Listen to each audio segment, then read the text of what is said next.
The city of Cape Town is proposing to fundamentally change the way that it does rates for basic services, service delivery from property owners across Cape Town. That includes businesses, but also all residents. And we're going to particularly talk about residents who own homes today, because the proposed changes from the city of Cape Town are going to radically increase the cost of just having a property in Cape Town month to month paying for rates. It's going to radically affect who can afford to live in what areas. It's probably going to force some families to consider selling their homes and moving to smaller homes or different homes or whatever they can find, because it is basically impossible to find a decent home in a decent area in Cape Town right now under 4, 5, 6 million, you are more likely to find the decuplets. You are more likely to find the Tembisa 10 than you're likely to find one of those homes unless you have millions and millions of rands in the bank. But the reason why I find this an interesting thing to wrestle with is underneath it all, the city of Cape Town has an idea about a progressive rate paying, where wealthier people pay more than less wealthy people, which I intellectually, off the bat, immediately support. Like, that makes perfect sense to me. Progressive taxation is something that makes sense to me. The more money you make, the more blessed you are, the better area you live in, the better roads you have, the better electricity infrastructure you have, the better safety and security you have, the more you should be paying.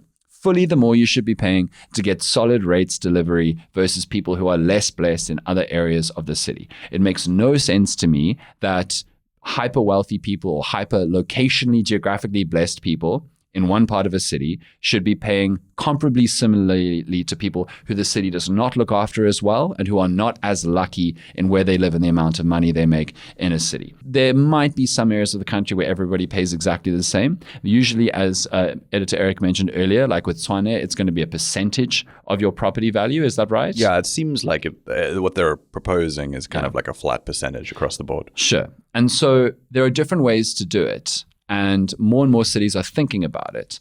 But the reason why the Cape Town example is so complicated is for exactly what I described. It's one of the most hyperinflated property markets in the world. I just don't think this Cape Town bubble is going to burst for the obvious reason that the demand is so high. People around the world are traveling here constantly. People are trying to purchase property here from around the country to move here for their retirement. For a long time, there has been gentrification in Cape Town. For a long time, less wealthy families in geographically useful areas near the city center, often people of color who've lived there historically, even during the days of apartheid, have basically been bought out of those areas by largely wealthier, younger white people who've got money from their parents or phenomenally well-paying jobs from a young age.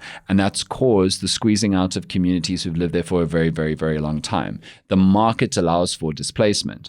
But now Cape Town has become so absurd that even the hyper-wealthy white trust fund kids are complaining. They're like, we can't live where we want to live. We can't live in Sea Point or the CBD or the rest. The Airbnbs are choking us out and taking over. And at the point that the people who are still so blessed because of over 300 years of economic engineering through apartheid and colonialism, that they are complaining, you've got to go, it must be really, really, really, really, really, really bad.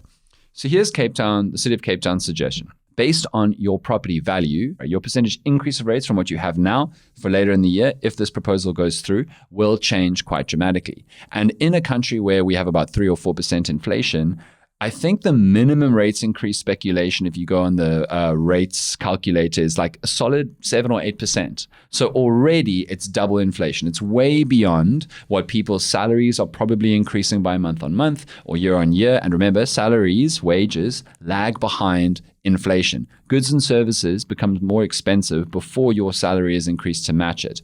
And so people who are already feeling a cost of living pinch, it's made even worse by rates dramatically increasing in cost beyond inflation. The more valuable your property, the higher percentage increase on your rates you're going to get. So there are many properties in lush areas of Cape Town that could see over 10%, over 15%, even over 20% increase on their rates, which is a big jump.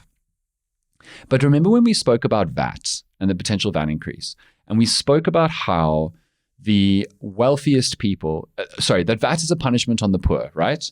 On people who have less money and so they're only really buying necessities to get by. They can't just cut down on luxuries or switch to worse products to avoid the effect of a VAT increase causing costs of services and goods to increase. There's a very similar problem with this progressive rates in the city of Cape Town, because the hyper wealthy people who own properties over 7 million, over 10 million, over 15 million or more, they're going to get a big rates bump, but they have so much money in the vast majority of cases. They are so well financially endowed that sure, they'll pay a little bit more for their rates, but that is such a minor cost line on their monthly kind of expenses of life that it won't really matter.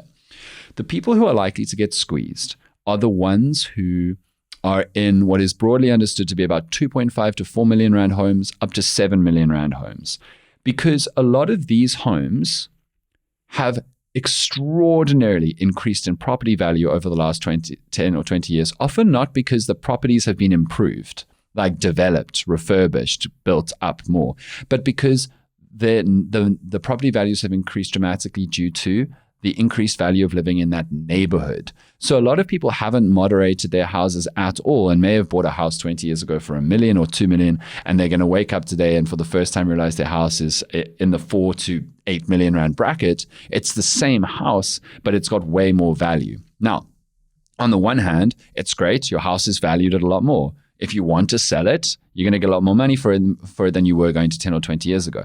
But the vast majority of people don't want to sell their houses. They want to live in their houses. They want to continue living in their houses, in their communities, in the lives that they've built for themselves. And so all they're really going to see is a dramatic cost in rates. And there are some estimates that for I think it was for a 4 million-ish rand house, you could be paying an extra 10 to 11,000 rand on your rates. People don't have that money lying around. And you need to remember with property price increases or property value increases, that doesn't necessarily mean that the people living in those houses are earning a lot of money. Often you buy a property, you do your best. In the extreme example, the people who go onto the yachts and work for 5-10 years, they come back, buy a house cash, and then they start working fine jobs, but not jobs of 50 to 100,000 rand a month that you would usually associate with someone who has a 7 million rand house, but they went off to buy that house and made all of that money up front. They could get seriously screwed.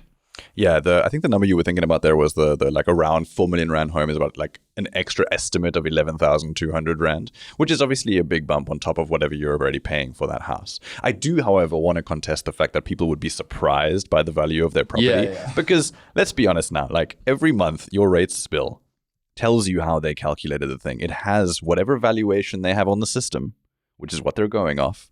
So I don't believe people if they're suddenly oh, my house is suddenly valued at 4 million rand when it was 2 million last I checked, because you get it every month. So if you're just not reading it, then okay, that's not really anybody's problem but yours. For sure. But I do think it's interesting to also add that there's, with this Cape Town thing, they've obviously amended some of the parts of this proposal, right? Yeah. And there is, I'm sure you're going to talk about it in a little bit, but I just wanted to mention it. That first 450,000 rand of the property value up to 7 million. Yeah. Which that will not be, I guess, it'll be rates free. Yes. Which I think is an interesting thing to think about, because let's say, for example, you do have a 2 million rand home and now you're taking 450,000 rand off that. You'll pay rates for the 1.5. How would that actually offset? We don't have a concrete example yet, and I haven't seen any calculations done by anybody to say this with any certainty. Mm-hmm. But it'll be interesting to see how much you end up paying, even with the increased percentage, because you've taken almost a quarter of the value of your house off for free rates, right? Totally. So it'll be quite interesting to think about that as we progress in this thought process, I suppose. Yeah, absolutely. And that is part of the city of Cape Town trying to soften the blow of this on a lot of the people who are clearly going to get screwed the worst. So as Eric mentioned, the city of Cape Town has come out and said that for properties 7 million rand and under, they're essentially going to lop off 450,000 rands worth off of the value of the property, and then give you the rates or charge you the rates relative to that new value with the subtraction. So just quickly, why does the city of Cape Town want to do this? They're already clearly the best run municipality in the country. They already deliver fabulous services and quality of life for lots of Capetonians, although of course there are millions of Capetonians living in dire poverty in townships for whom the city of Cape Town needs to do so much more to help, obviously. And part of the city of Cape Town's argument is, if we are going to continue to develop a world-class city, we want to pay for dramatically increased security services in all of our different wards of the city of Cape Town. We want to pay for the refurbishment of things that slowly break over time, like good piping, good electricity infrastructure, so that the city of Cape Town does not decay. We want to expand services to different areas of the city that are currently underserviced. And we want to radically maintain and radically develop infrastructure across the city. And this is how we do it. And again, I have to go back to the fact that I very deeply believe that progressive rate paying based on property values should be doing that. I completely support that intellectually. I completely think that that is a fabulous idea because if you are going to develop a city effectively, you need to make sure that people who are far more blessed by the city and its surrounds are contributing more than people who are less blessed, so that everybody can broadly be more blessed. That is so obviously true. That is so obviously the function of government. And that, by the way, is why governments are way better than private, because private sector always follows the most money and the people who are willing to pay the most. And when private sector gets involved in the overwhelming number of cases, it's the wealthier people who are looked after and appealed to more and considered more than less wealthy people. And so I absolutely agree with the sentiment of the proposal. But because Cape Town is so radically inflated, because so many Capetonians have already been squeezed out, particularly poorer Capetonians or less wealthy Capetonians, particularly Capetonians of color who've had to contend with the most effectively built apartheid city on the planet, where the wealthiest white people live near the mountain, then less wealthy white people, then train line, highway. Richer colored people, poorer colored people, train line, highway, richer black people, poor black people. Infrastructurally, spatially, Cape Town is still the most apartheid city of them all. You need to consider how the way that Cape Town's property market has been distorted by foreign ownership, foreign funding, Airbnbs, and catering to tourism has already screwed many people. And what these rates are likely to do for 2.5 to 3 million rand homes in particular, but people broadly in the 4 million rand home-ish. These are the kinds of people who would have bought their homes a long time ago or inherited them, who aren't necessarily making a lot of money. They don't have cash flush just lying around for an extra 11K for rates. And suddenly they won't be able to afford to live in their homes. And they will have to, or be forced to, sell their homes. Who are they going to have to sell their homes to? Whoever's going to spend the most money, because the sellers are trying to make enough money to buy a decent new home that is still going to be way lower on the property value so they can afford the rates, but they're still going to try and make as much money from the sale as possible. Who can afford most likely to spend the most on purchasing up these homes? Hyper wealthy people from other areas of the country or overseas or even in Cape Town. And so more and more, this new rates policy will almost certainly push land ownership and property ownership into the hands of the hyper wealthiest people in South Africa and around the world who can afford to buy up these homes, outcompete people who are also trying to purchase the same homes in Cape Town, for example, who just don't have that kind of money. That is what is likely to happen. And this ties into a historic reason why we now in many countries in the world have a lot of less wealthy people who don't own homes. Because what often happens is that people own a home, and they've owned it for a long time, maybe inherited it through their family, and then they get older and they maybe retire and they want to live out the rest of their lives in a good way. And the best way to do that, if they've not got a pension or not got any kind of savings, is to sell their home and downsize into a different place. And they can sell their home for quite a lot of money and live a decent end 10, 20 years of their lives, which is objectively good. And people deserve good quality of life all the way to the end, particularly if they've not enjoyed one up until that point. But that means that their houses they sell, they're no longer in their families, working class and lower middle class families. And that means that the properties are transferred into the ownership of wealthy landlords and landowners. And that leads to the next problem, which is, of course, rentals. Rent in Cape Town is so impossible, again, for the things I've already said, Airbnb, foreign ownership, wealthy people coming from around the country and beyond. Rents are so impossibly sky high that I'm going to swear here, some of the shittiest apartments I have ever seen are in some of the lushest areas of Cape Town, because the landowners don't even need to make an effort. People are going to live there anyway. People are just going to live there.